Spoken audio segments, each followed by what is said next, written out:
La decisión de un grupo mayoritario de diputados de no dejar desfallecer el proyecto de enmienda constitucional fue celebrado en una sesión de la Junta de Gobierno. A pesar de que su principal y único candidato ya haya renunciado a la posibilidad de ser reelecto, los oficialistas del Partido Colorado siguen firmes en su apoyo al proyecto de enmienda.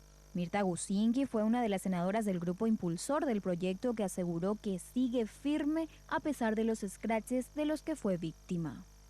Estamos seguros y no le tememos a los escraches. Eso es lo que les quiero decir a los medios de prensa. No le tememos a los escraches porque la voz de la verdad sabemos que con dificultades, pero con el tiempo va a salir a flote. Y hoy agradezco a nuestros compañeros de la Cámara de Diputados por seguir dándole andamiento a este proyecto para que nos puedan decir que nosotros senadores hemos sido violadores de la Constitución Nacional.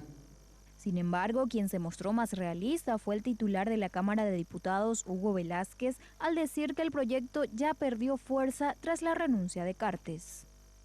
Sentido común, si nuestro líder ya no va a ser candidato, no hay mucho interés en que se acompañe. Pero por supuesto que no.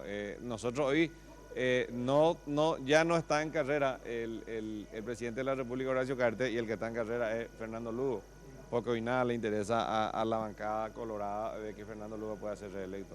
La Junta de Gobierno de la ANR en sesión ordinaria ratificó su repudio a los hechos violentos del pasado 31 de marzo y manifestó una vez más su apoyo al presidente Cartes.